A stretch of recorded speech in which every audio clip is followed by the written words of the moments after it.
Back again, ladies and gentlemen. This one's not going to be all that well done. There's not going to be a lot of detail.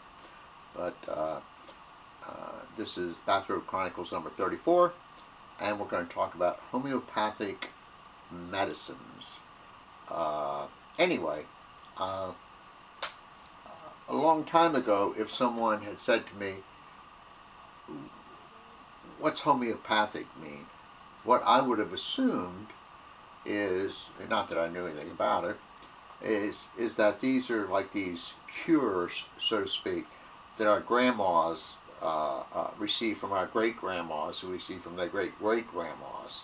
You know, these were things like, gosh, if you have a cold, have hot lemonade or something like that. In other words, home. These were things that folks a long time ago, before we had all these just about miraculous medicines, these were the things we used to try and treat our ailments, our conditions, our sicknesses, or whatever term you want to use. That's what I thought it was. And I think, frankly, if you went out on the street and you stopped 100 people, I would imagine almost everyone would say the same thing. These are remedies that we used to cook up, so to speak, in our own kitchens. Well, that's not the case. This baloney started about 200 years ago. The guy's name was Heinemann or something. I can't remember exactly. He, I believe, was a German. Now, what he claimed is he claimed that like, L-I-K-E, like cures like. So, for instance, if you take a healthy person and let's say you take this substance, whatever it happens to be, substance X we'll call it, and you give it to them and it causes nausea, then if they ever have nausea, you will give them substance X. Am I making sense so far? Well, not am I making sense, but anyway, you understand what I'm saying. In other words, whatever kind of condition, so to speak, that a person has, something that would cause that condition can treat that condition. Are you with me so far? Okay. Now, the really cool part, if you want to call it that, is Heinemann, I think that's his name, also said that the more you dilute the substance, the stronger it becomes. Think about that for a minute. In other words, I have this substance that if I give it to a healthy person causes, let's say, nausea.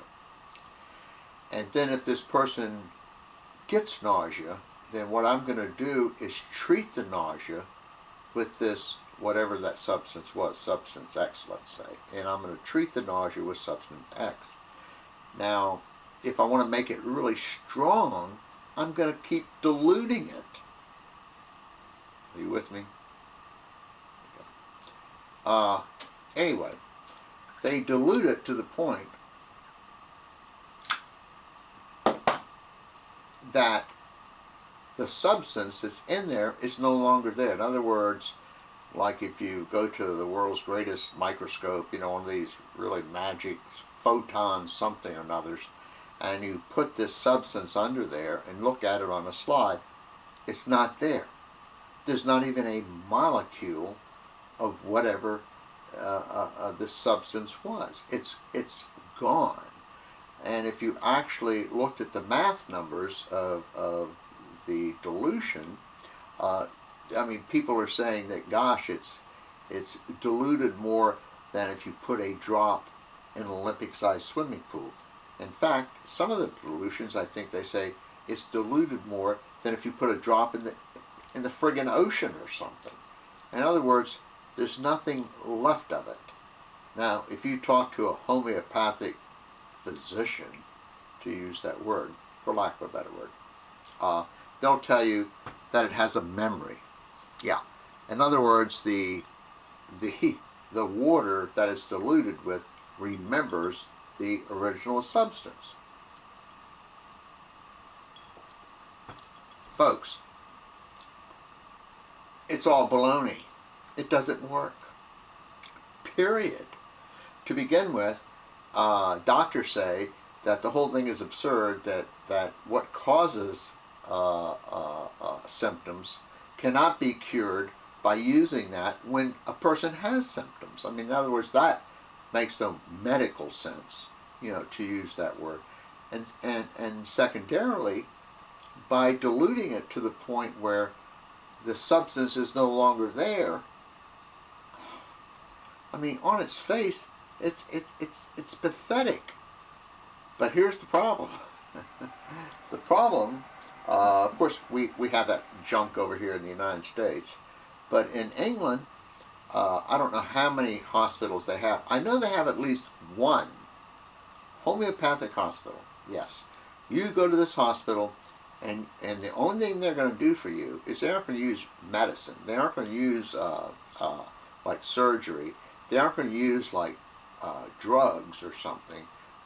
They're going to treat you homeopathically. In other words, you're going to go in and say, gosh, I'm feeling X, and they're going to pull some kind of diluted crap off the wall and give it to you. And basically, it's water. There's nothing else in there but water. In fact, these people are routinely challenged, these homeopathic doctors, they call themselves, or whatever, that the people who are challenging them will say, okay, I'm going to take these homeopathic dilutions, and what I'm going to do is I'm just going to put numbers on them. I'm not going to tell you what's in there. I'm just going to put numbers on there, and I want you to tell me what the so-called substance is. In other words, what is that catalyst, or whatever your term you want to use it, that you started with to begin with. Now these whack jobs talk about the water having memory. Memory.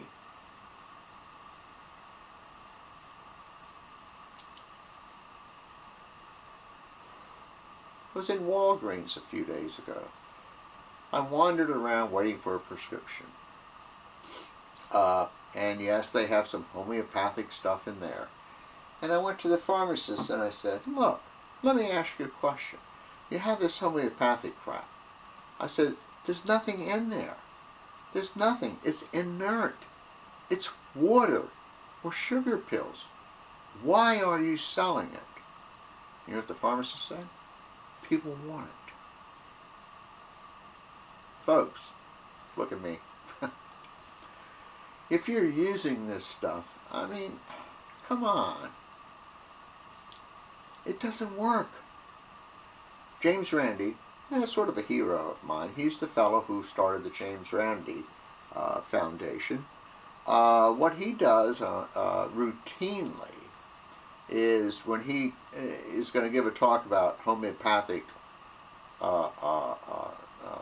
medicines, if you want to use that word, is he will have someone go wherever, in other words, he doesn't touch this stuff, and get him sleeping pills. And before he starts his talk about homeopathic medicines, he takes a whole bottle of it.